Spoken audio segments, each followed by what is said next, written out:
Boa noite a todos. Estamos hoje aqui para mais uma live ESA, ao vivo pelos canais do Instagram e YouTube da ESA Nacional. Essa noite contamos com a presença do professor Gilberto Gomes Bruschi, que falará do tema Estratégias e Ferramentas para a Recuperação de Crédito. Para quem não conhece o professor Gilberto Bruschi, ele é advogado, parecerista e consultor jurídico em São Paulo.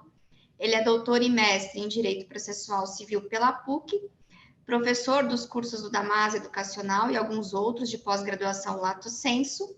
Ele também é membro efetivo do Instituto Brasileiro de Direito Processual, autor de diversas obras jurídicas, e também faz parte das comissões de Direito Bancário e de Direito Processual Civil da OAB São Paulo. Professor, muito boa noite, obrigada por tê-lo aqui. Eu gostaria de iniciar essa nossa live com uma questão super palpitante, que acho que todo mundo quer saber.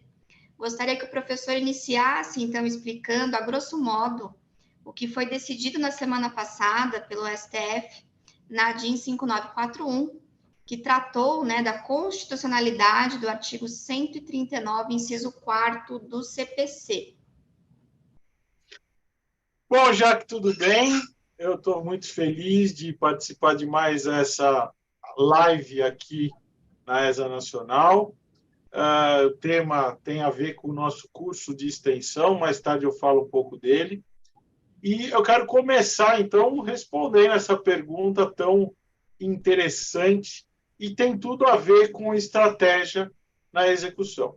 O que diz o 139, inciso 4 do CPC? Ele dá autorização ao juiz para que ele pratique determinadas medidas não expressamente previstas no Código, como coercitivas, indutivas e subrogatórias, para tentar fazer com que aquela execução seja cumprida. No Código de 73, nós tínhamos as chamadas astrentes, previstas nas obrigações de fazer e não fazer e nas obrigações de entrega de coisa, mas não tinha previsão para as obrigações pecuniárias. O 139, inciso 4, incluiu essa situação também nas obrigações para pagamento de quantia ou obrigações pecuniárias, o que é interessante, porque até então nós não tínhamos essas situações.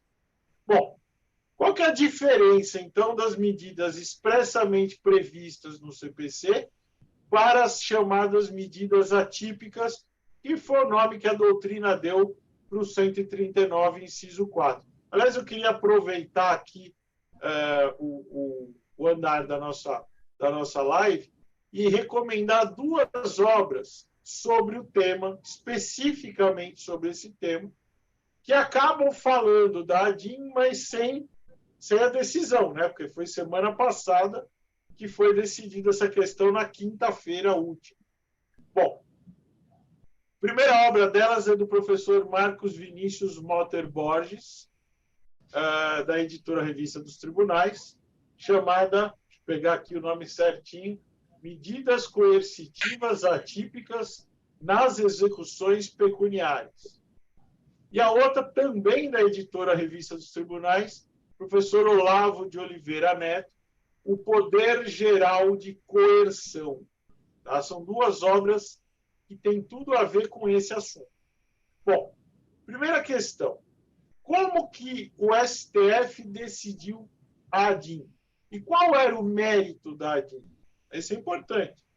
A gente saber qual era a discussão. Então, o Partido dos Trabalhadores ajuizou uma ADIM para que fosse declarada a inconstitucionalidade do inciso 4 do 139, no que diz respeito às obrigações pecuniárias. O entender era que o dispositivo violaria o princípio da responsabilidade patrimonial e eu estaria atingindo a pessoa do executado. A grosso modo, vamos pegar o voto do ministro Barroso, que foi mais curtinho, o voto do relator é sensacional, mas vamos pegar o voto do ministro Barroso, que é mais curtinho. Ele disse o seguinte: não dá para eu declarar a inconstitucionalidade do dispositivo generalizando para qualquer hipótese. Eu tenho que analisar diante do caso concreto. Então, por exemplo, se o executado é motorista de aplicativo e eu peço como medida atípica a apreensão da CNH desse executado, eu estarei violando o direito fundamental. Se eu estiver violando o direito fundamental, consequentemente, eu estarei praticando um ato inconstitucional. Agora, não dá para generalizar que toda vez que for solicitada a medida atípica, bloqueio de CNH, bloqueio de passaporte, apreensão de passaporte, eu estarei diante de uma inconstitucionalidade. Então, o que o legislador queria e o que foi ratificado agora pelo STF? Posso determinar medidas atípicas desde que eu preencha requisitos para o caso concreto. Né? Uma discussão que havia na doutrina, ainda há, na verdade, mas eu acho que essa discussão, para mim, não faz o menor sentido, eu só posso determinar uma medida atípica que tenha a ver com a natureza da obrigação ou com o título que gerou aquela obrigação. Então, eu só vou poder determinar a apreensão da CNH se o fulano estiver devendo o carro, né? O financiamento do carro. Não faz sentido. Né? Se eu quero uma medida coercitiva para forçá-lo a cumprir a obrigação, eu vou ter que analisar diante do caso concreto. Eu tenho que aí eu vou usar o que o professor Marcos Vinícius Borges usou no livro dele. Foi a tese de doutorado dele. Ele diz o seguinte, olha, eu tenho que analisar e fazer o que a gente chama de personificação do requerimento. Não adianta eu fazer o requerimento igual em todas. Eu quero bloquear o cartão de crédito, apreender o passaporte, apreender o CNH. Se o fulano não viaja para o exterior nunca, ele não ostenta que viaja para o exterior, não fica postando foto de viagem no exterior nas redes sociais, não faz sentido eu bloquear o passaporte dele. Né? Ele não dirige. Então, para que eu vou aprender a CNH dele? Né? Então, tem que analisar o caso concreto. Diante da situação daquele processo, eu vou analisar qual medida eu vou requerer. Então, parte, não é, eu quero a aplicação do 139.4 indiscriminadamente. Não é o juiz que vai decidir qual é a medida que vai se adequar àquele caso. Você, credor, tem que fazer o requerimento. Certo? Então, tem que tomar cuidado com isso também. Tem que fazer valer uma outra coisa importante. Contraditório, na minha opinião, prévio. Primeiro eu requeiro, o juiz intima ao executado a praticar algum ato sob pena de ser deferida a medida atípica. E aí, se ele não praticar nenhum ato, eu vou deferir, fundamentando, bonitinho, nos termos do 489, parágrafo 1º do CPC. Acho que eu respondi, né? A ideia era ser um negócio mais superficial, né? Só queria pedir para o pessoal da técnica aí que apareceu um remaining meeting time 6 minutos e 30 segundos. Eu não sei se nós vamos ser derrubados aqui. Eu só estou pedindo, avisando aí para não correr o risco de cair. Mas vamos continuar enquanto isso. Vamos lá. Professor, com relação ao sistema Sniper, né, que muitos têm falado ultimamente, todo mundo está tentando entender como é que ele funciona, qual é a abrangência. Enfim, esse sistema vai funcionar? Bom, eu escutei outro dia um advogado conhecido meu falando, agora com o Sniper nós estamos tranquilos. Falei, olha, o sistema pode até ser interessante. A ideia do sistema é interessante. E aí, de duas, uma. Ou o operador do tribunal não está sabendo usar, ou ele não está pronto ainda para ser usado. Por quê? O que eu vi? Aparece uma tela, quando você faz o requerimento, com o devedor no meio e uma espécie, parece uma teia de aranha, com linhas ligando a outras pessoas.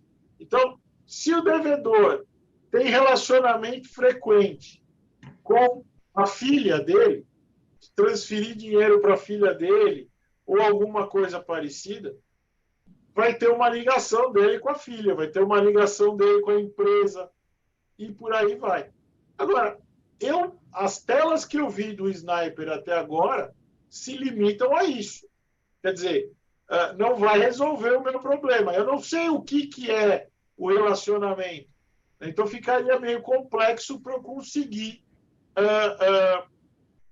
só com o Sniper resolver o problema.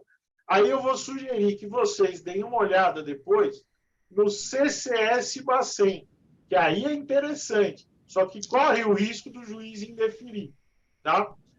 Porque alguns juízes entendem que só pode usar o CCS Bacen quando tiver crime. Não, tá? O STJ já decidiu que não precisa ter crime.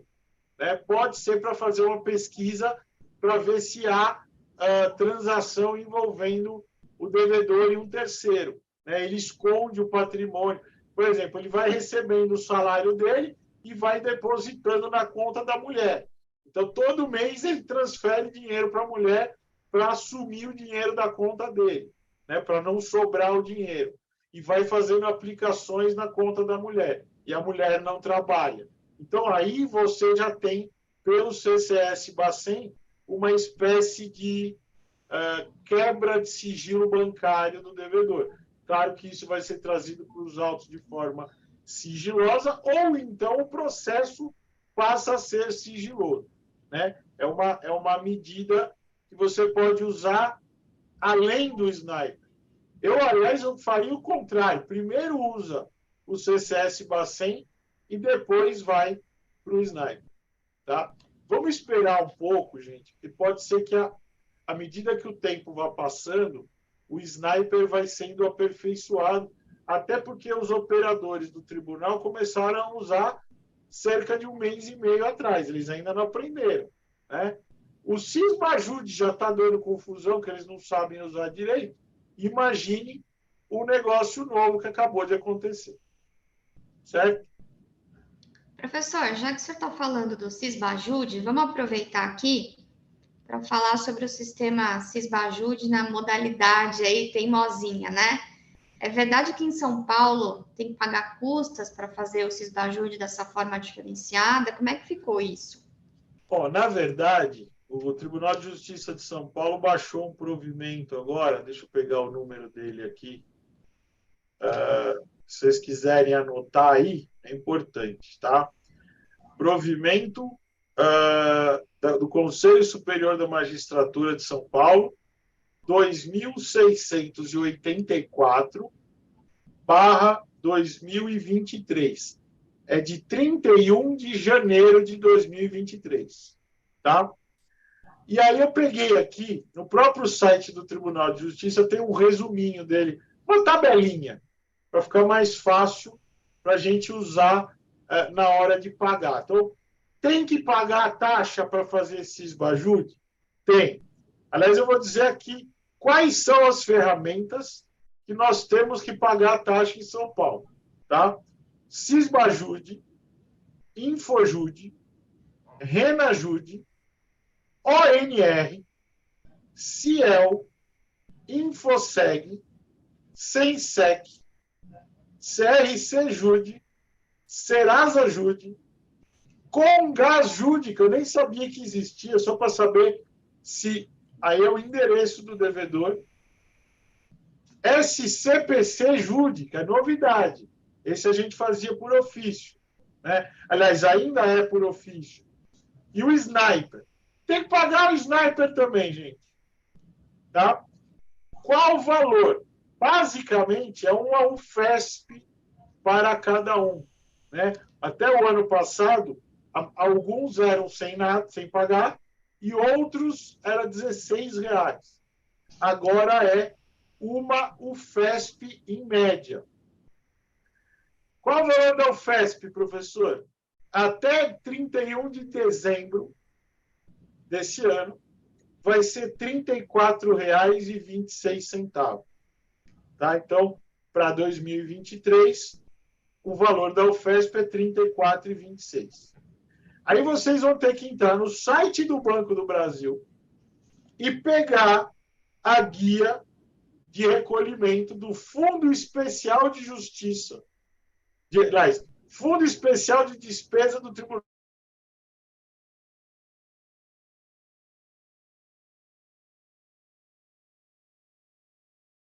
Bom, então vamos continuar, gente. A gente tem que colocar a guia do Fundo Especial de Despesa do Tribunal de Justiça e o código utilizado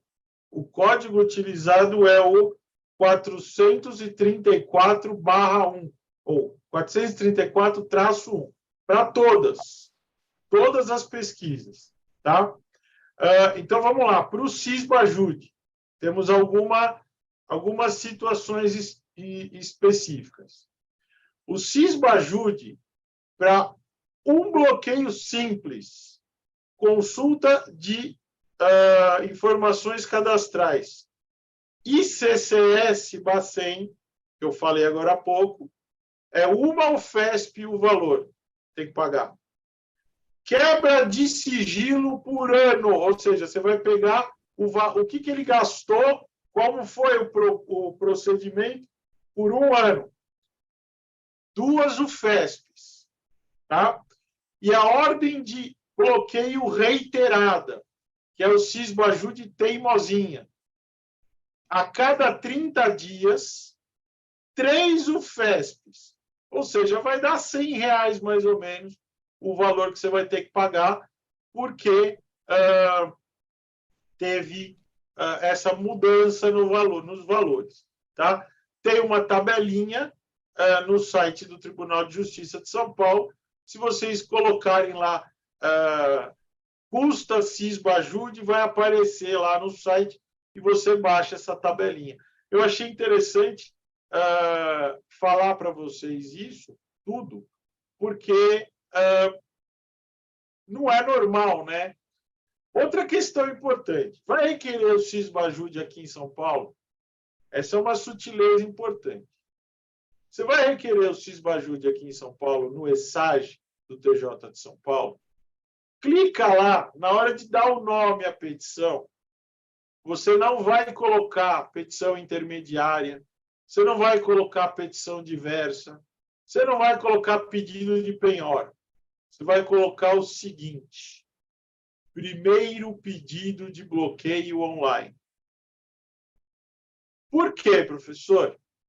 Porque daí a parte contrária não vai analisar essa petição antes do juiz analisar essa petição.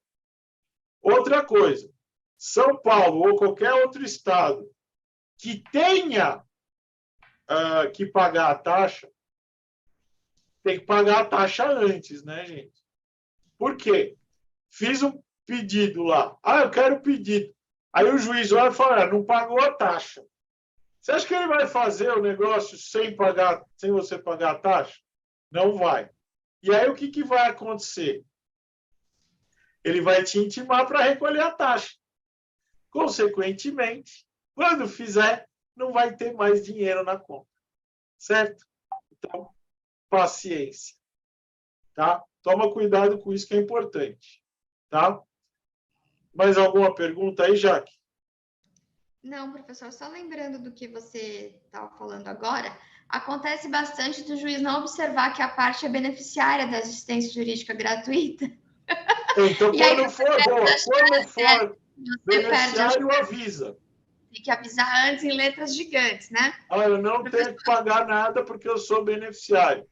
Outra coisa importante, gente, se for requerer o Sisbajude teimosinha, e aí vale para qualquer tribunal, eu não sei, tem vários sistemas operacionais, né?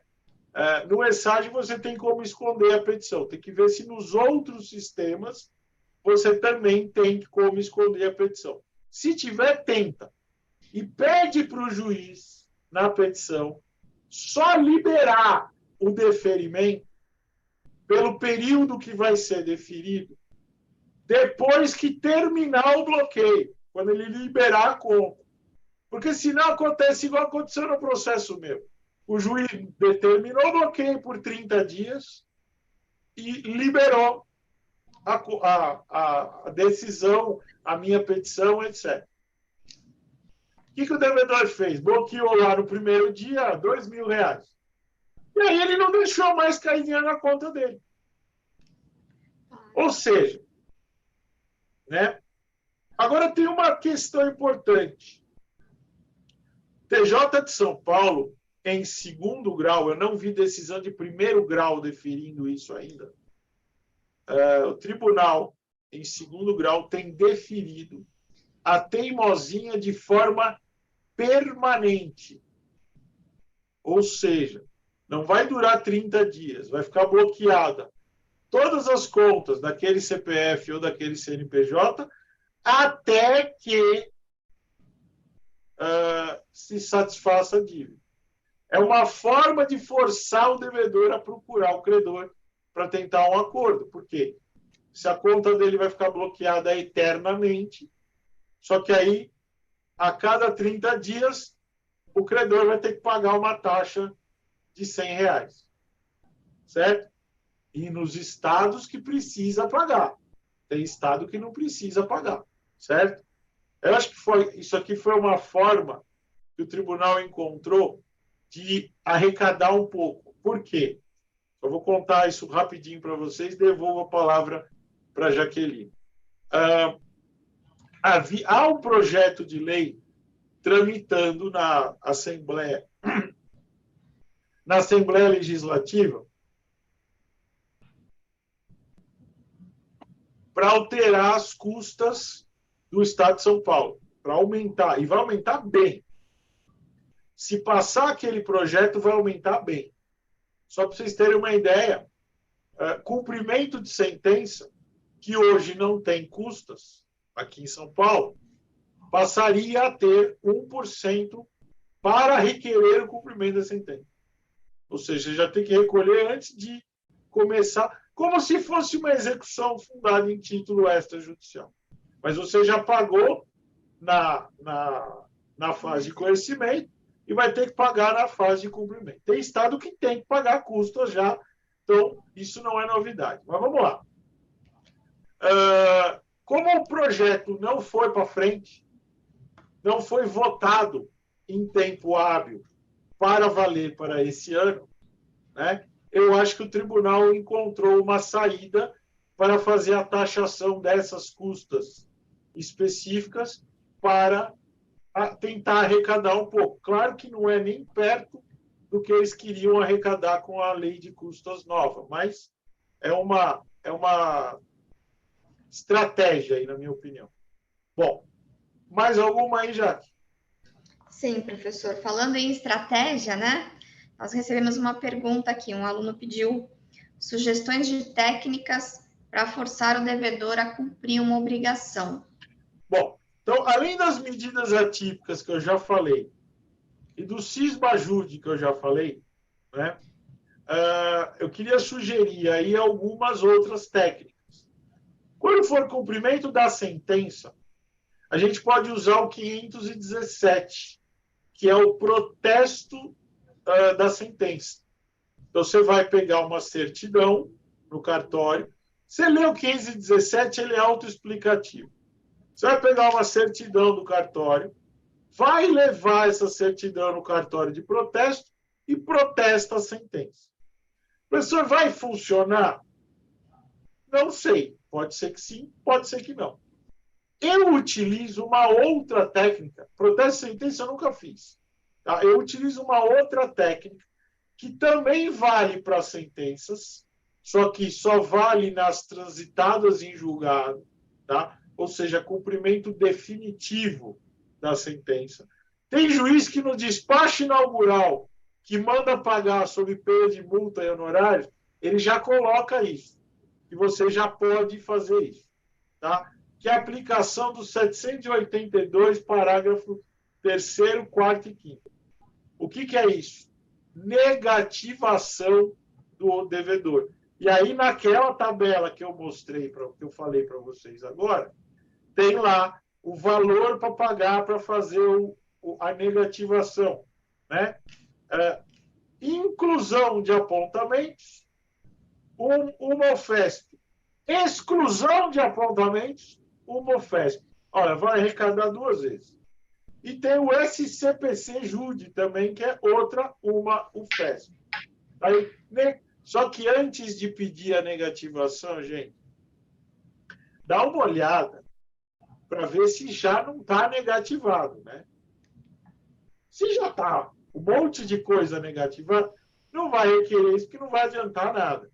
Agora, você puxou lá, não tem nada, o nome do devedor está limpinho, requeira essa medida que é interessante. Vamos lá. Outras medidas que eu gosto de usar, que forçam a barra e às vezes funcionam e fazem o devedor cumprir a obrigação. Se o devedor for sócio de uma pessoa jurídica, seja ela qual for, tá? Artigo 861 do CPC. A gente pode pedir as chamadas penhoras de cotas sociais. Só que para isso você tem que provar que ele é sócio de uma pessoa jurídica. Pode até ser uma pessoa jurídica sócia de outra. Não tem problema nenhum. Tá? Funciona?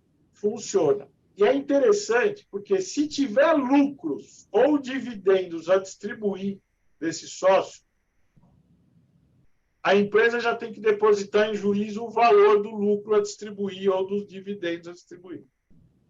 Não foi suficiente. Beleza.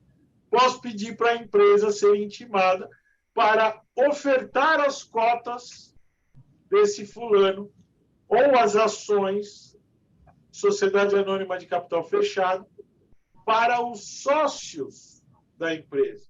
Então, eu tenho lá 5 sócios, um deles é devedor. Gente, isso pode ser uma mão na roda para os sócios que querem se ver livre desse executado. O cara vem e compra a parte do outro, deposita em juízo o valor da parte do outro e tira o fulano da empresa. Tá? Agora, o problema é que a gente tem que chegar num valor para apurar quanto vale as cotas, para saber quanto que eles vão poder pagar nessas cotas. Ninguém se interessou, a empresa não quis pagar com o dinheiro do caixa. Manda para leilão. Tá? Dá uma lida lá no 861, que é bem interessante. Bom, vamos pensar em alguma outra medida interessante para a gente usar. A professora pediu o Sisbajude e não deu nada. Mas eu sei que o devedor opera com cartão de crédito e débito. Posso pedir penhora dos recebíveis dos cartões de crédito e débito? Posso. Tá? Eu vou aplicar o 866. É parecido com penhora de faturamento. Só que eu não tenho que nomear o perito para fazer a análise do faturamento mensal para estabelecer qual vai ser o valor bloqueado e penhorado. O bloqueio do faturamento é fácil. A gente vai pedir ofício para as operadoras Stone, GetNet, Cielo, Mastercard, Visa, etc. E o ideal aí é para fazer uma sacanagem mesmo. Né? Imagine que o devedor está lá, um salão de cabeleireiro, e você quer saber qual é a maquininha que ele usa, para você saber. Né? Até para saber se você pede o bloqueio dos recebíveis de cartão de crédito ou débito, pede para alguém ir lá no estabelecimento, fazer uma compra, pagar. Até dá para usar essa técnica para pedir a desconsideração. Opa, peraí, como assim? Olha que interessante que eu já fiz. O devedor é um salão, a gente fez Sisbajude, nada. Aliás, pior, apareceu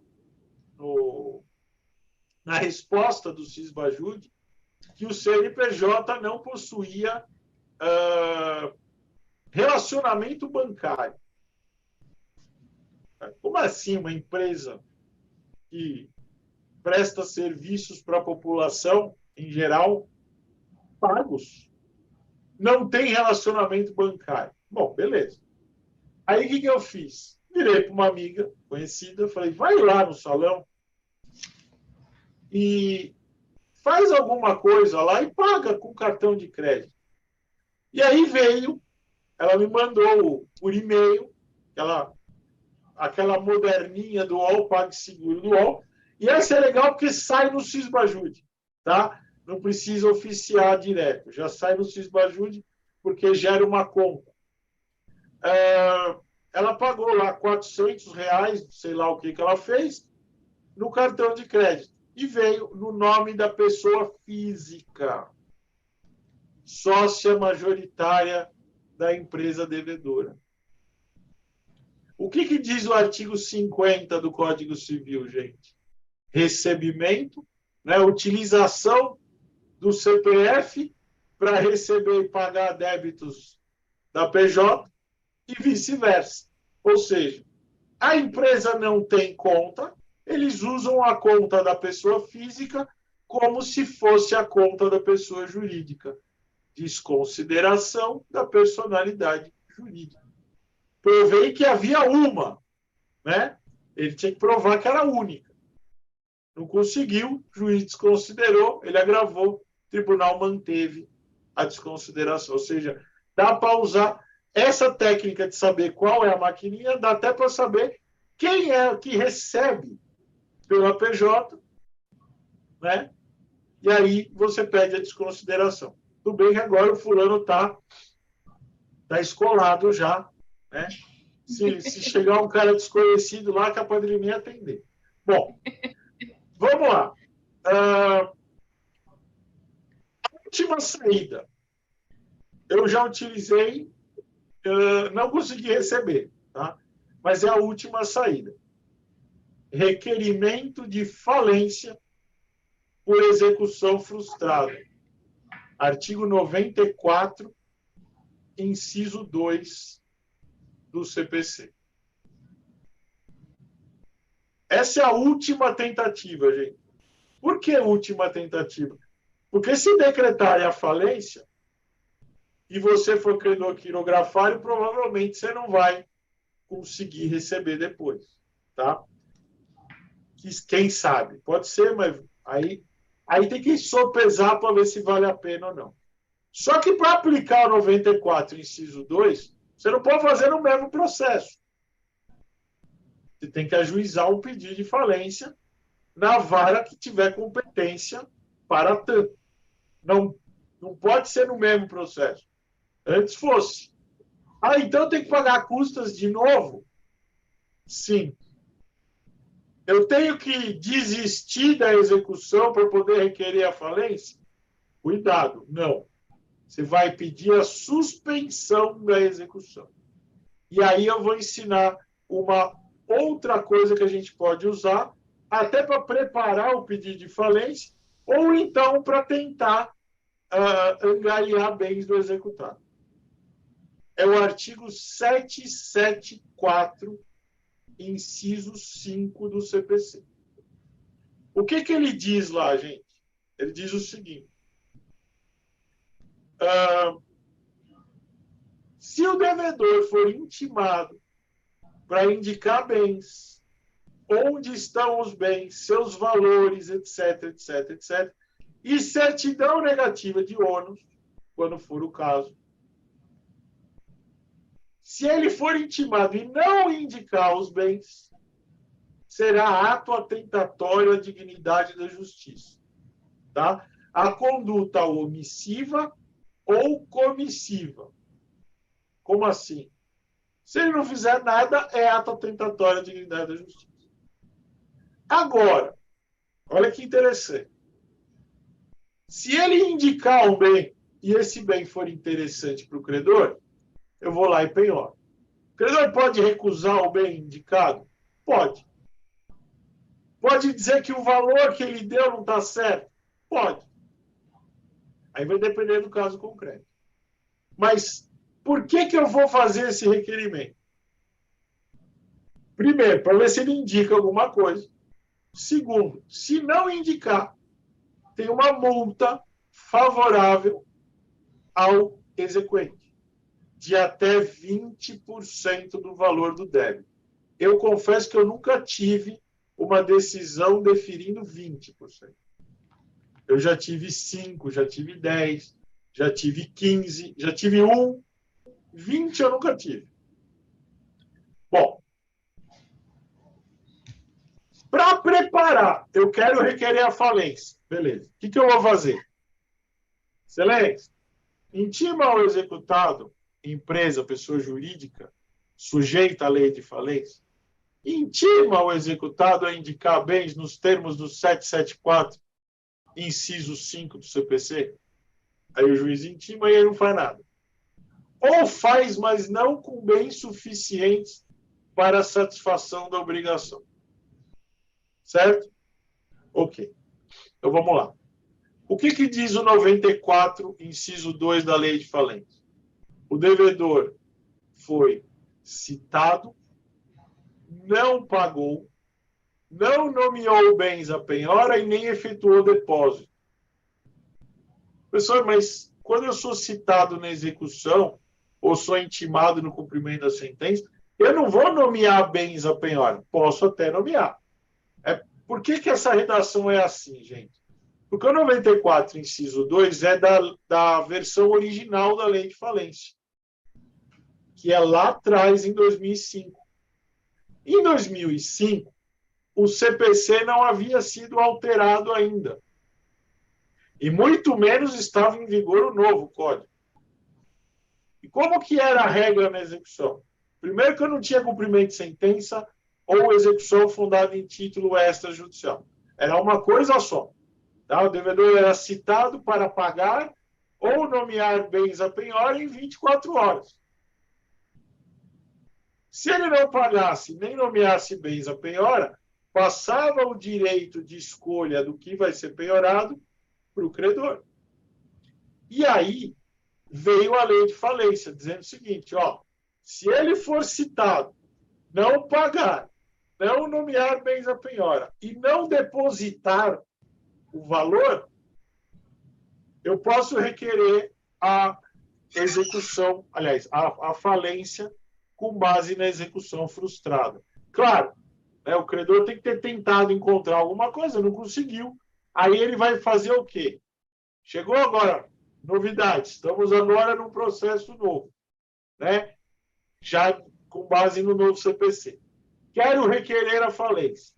Já fiz de tudo, até medida atípica eu já fiz e não consegui resultado. Quero decretar a falência. O que você vai fazer? Primeiro, pede para intimar para oferecer bens à penhora, para indicar bens à penhora. Ele já foi citado, não pagou, ou ele já foi intimado no cumprimento da sentença e não pagou.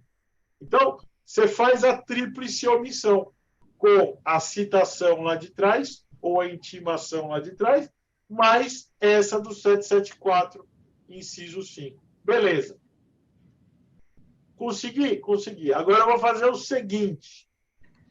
Excelência, eu quero a suspensão da execução pelo 921, inciso 3º.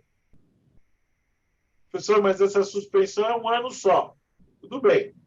Suspensão da execução pelo 921, inciso 3º. Juiz decretou a suspensão. O que você vai fazer agora? Beleza? Eu quero a certidão de inteiro teor do processo. Não é objeto em pé, tá? É inteiro teor do processo. Para demonstrar que os requisitos do 94, inciso 2, estão presentes. Ou seja, gente, se o executado está acompanhando o processo, ele já sabe que você vai requerer a falência dele. Tá? Saiu a certidão. Você olha para ver se está bem configurado o 94.2. Está bem configurado? Beleza. Requer a falência, ajuize uma nova demanda requerendo a falência. Essa está suspensa, você vai lá e requer no outro processo. Professor, a certidão ficou um lixo. O que eu posso fazer? Eu já fiz isso. Eu pedi uma certidão que aquilo e nada era a mesma coisa. Então, o que eu fiz? Eu peguei um julgado do TJ de São Paulo, relatado pelo desembargador Sérgio Shimura, que diz o seguinte: se não tiver a certidão em boas condições para definir se os requisitos estão presentes, o credor pode substituir por uma cópia do inteiro teor do processo ou das peças principais da execução, para comprovar aquilo que está sendo alegado, que a execução é frustrada. E aí nós temos uma saída interessante. Não interessa qual é o valor da dívida e não interessa se eu sou o único credor dessa empresa. Porque se fosse na execução, na falência, pelo inciso 1 do 94, o juiz não decretaria porque só tem um credor. Na execução frustrada, pouco importa isso. Tá? Então, é a última saída, gente. Não tem outra, vai essa. Quem sabe, recebe. Né? Um cuidado que a gente deve ter. Professor, se eu fizer um acordo no pedido de falência e ele não cumpriu o acordo, o que acontece? Se não estiver expressamente previsto no acordo que vai decretar a falência, vira execução. Ou seja, você volta para onde você estava. O cara não cumpriu o acordo e volta para onde estava. Então, sugestão: coloca no acordo algum bem em garantia que seja suficiente para honrar o débito. Se não der, você pega o bem, adjudica ou manda para leilão, faz alguma coisa para receber e coloca lá que, não tendo sido cumprido o acordo, decreta-se a falência e não vira execução. Por quê? Porque os devedores são pilantras. Eles sabem que se fizer acordo na falência, não vai decretar a falência. Porque daí tem uma novação e não decreta a falência. Salvo se tiver expressamente previsto no acordo, na petição do acordo. Beleza? Falei demais. Fala, Jaco. Professor, tem uma última questão aqui que foi trazida. Vamos ver se eu vou saber transmitir o questionamento. Existe alguma hipótese em que alguém assina um título executivo como devedor e o cônjuge dessa pessoa acaba respondendo por esse título, por essa execução? Ou seja, é possível penhorar e trazer para uma execução bens do cônjuge, da esposa, do marido? Bom, vamos lá. Tem duas questões que eu quero abordar com relação a isso. Aproveitando a tua pergunta com relação à responsabilidade do cônjuge, eu tenho visto algumas situações em que o cônjuge é colocado no polo passivo automaticamente. Então, eu sou casado,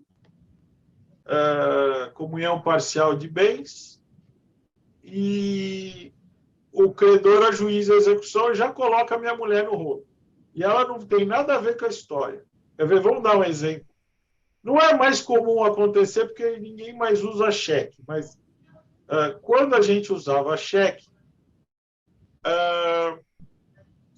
cheque de conta conjunta do casal, que é uma coisa comum, né? Ter em conta conjunta. Então, a mulher dá o cheque e aí volta sem fundo esse cheque. Aí o credor do cheque vai e executa o marido e a mulher. Imagina você foi comprar roupa, tá? Foi comprar roupa, bateu o cheque sem fundo, voltou, a loja de roupa executa você e o teu marido. Teu marido tem alguma coisa a ver com isso? Não. Por que ele vai figurar no polo passivo dessa execução? Não vai, está errado. Tá? E é comum acontecer.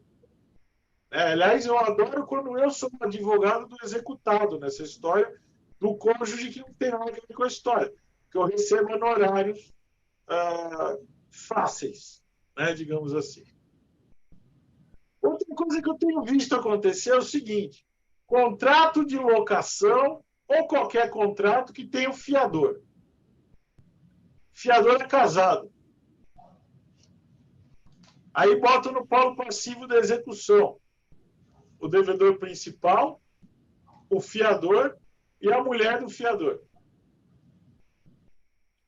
Gente, você tem que analisar o contrato para verificar em que condições a mulher do fiador está nesse contrato.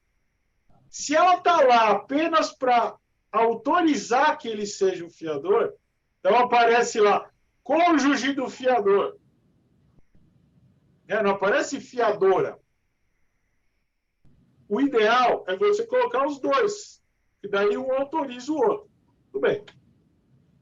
Agora, se não colocou os dois, colocou só o marido, e a mulher aparece lá para outorga uxória, ou seja, a autorização para que ele seja fiador ou avalista, ela não é parte na execução, gente. Se ela figurar do polo passivo da execução, ela é parte ilegítima. E aí basta o advogado dela peticionar nos autos, informando, olha, ela não é parte, ela é cônjuge que autorizou a fiança. Agora, vamos imaginar outra coisa. Esquece isso agora. Então, a legitimidade é uma coisa. A responsabilidade patrimonial é outra. Então, vamos lá. A empresa da qual o marido é sócio, sócio proprietário, sócio administrador e etc. Tá? Então, o ganha-pão daquela família vem daquela empresa. Vai lá no banco, faz um empréstimo, o marido assina como fiador e ela autoriza a fiança. Beleza. Ela autorizou a fiança e, consequentemente, saiu o dinheiro. Beleza. E aí não paga. A empresa não tem patrimônio, o marido não tem patrimônio e ela tem patrimônio. Posso penhorar os bens dela? Então, vamos lá. Primeira coisa. Quem vai figurar do polo passivo da execução? A empresa, devedora principal, o marido, que é o sócio da empresa, e acabou. Ela é a cônjuge do fiador que autorizou a fiança, só. Beleza. Citei os dois, não pagaram, passou o prazo de embargos, não embargaram, vou continuar procurando bens para serem penhorados. Beleza. Aí eu vou encontrar bens no nome da esposa do executado. Pergunto: esta dívida foi contraída em benefício da família? Esta dívida foi contraída na constância do casamento? Bom, se a mulher assinou como cônjuge do fiador, a resposta, se foi contraída na constância do casamento ou não, já está feita, né? Foi. Beneficiou a família? Beneficiou. É o que a gente chama de fiança mercantil, certo? Bom, e aí? O credor vai poder penhorar os bens da mulher do devedor? Sim.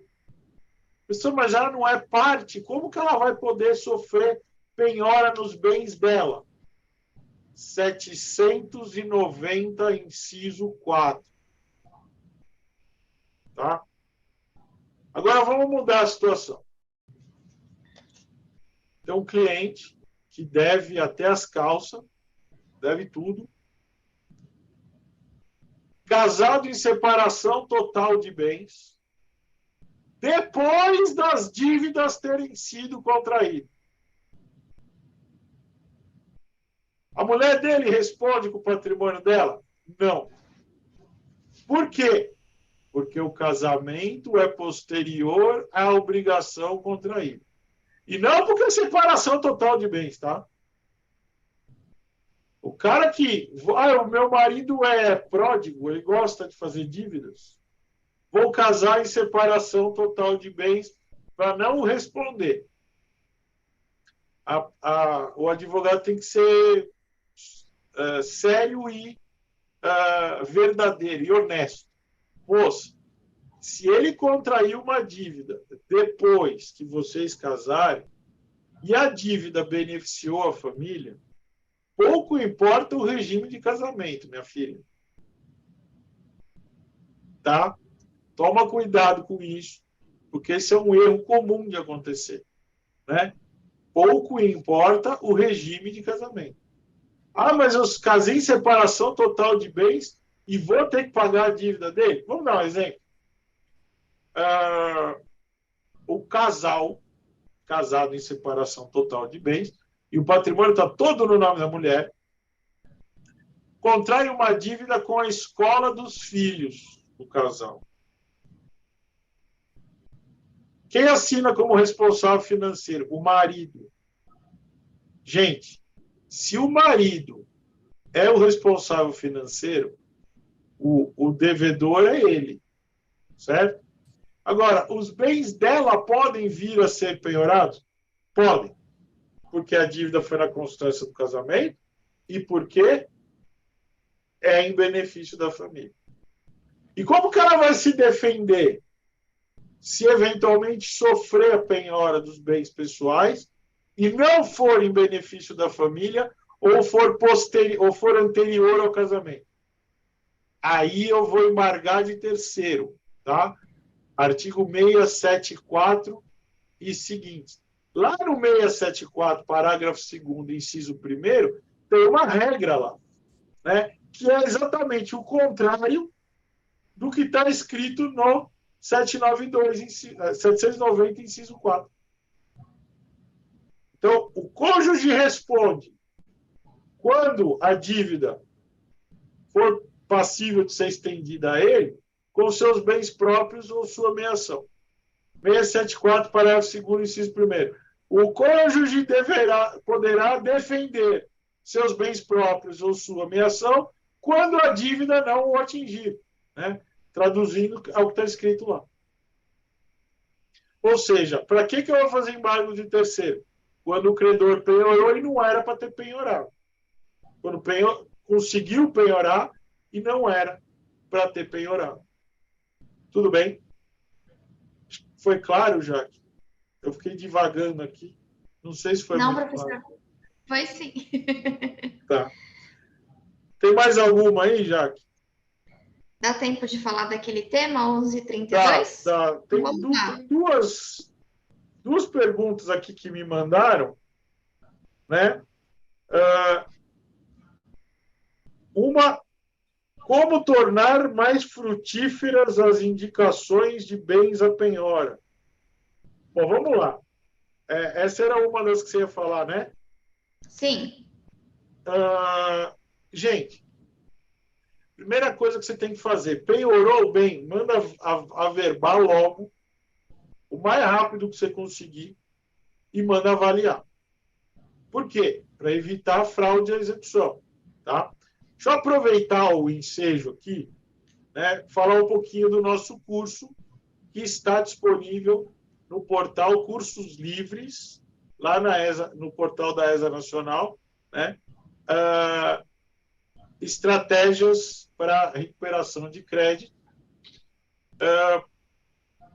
Até sexta-feira, então hoje é dia 13, até o dia 17, antes do Carnaval, estaremos, em homenagem a esta live, com desconto de 30%. Tá? Então, o mês de fevereiro, todos os cursos estão com 15% de desconto. Mas agora, em homenagem a essa live, o nosso curso estará, só o nosso, com 30% de desconto. Até sexta. Professor, eu vou fazer a matrícula no sábado para aproveitar o carnaval. Faz antes e aproveita o carnaval para assistir. Mas faz antes, tá? tem 30 dias para assistir o curso inteiro, tá? São 27 blocos, entre 20 e 25 minutos, alguns até um pouco mais, tá? O de fraude e execução eu extrapolei, cheguei a quase meia hora, mas eu estava empolgado e não percebi que era para parar. Pessoal, nesse curso eu falo várias coisas mais aprofundadas do que eu falei aqui e outras que eu não falei aqui, tá? Então, não sei o nome, Grave Brasil, Dale Grave Brasil, deve ser pelo Instagram.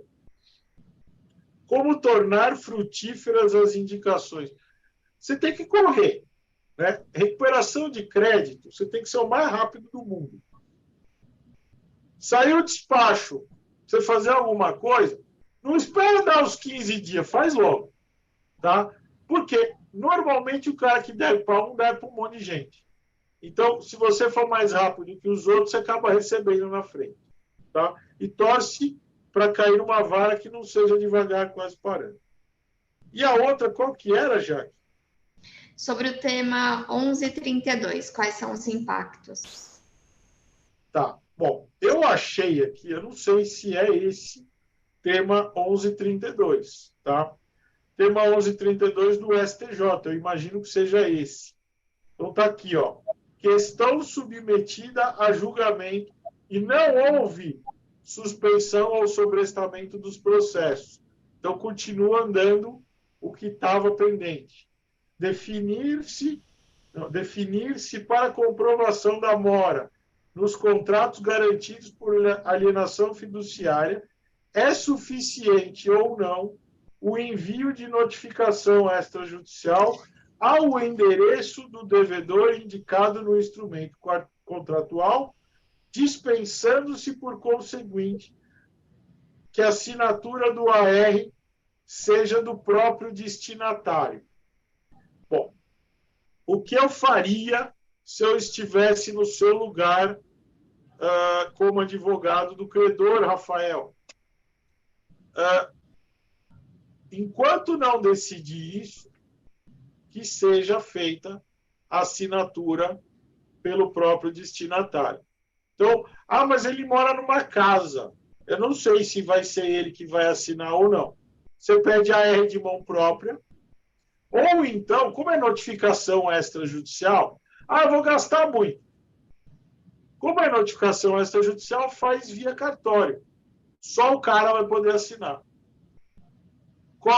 Como diz meu pai, quod abundet non nocet. O que abunda não prejudica.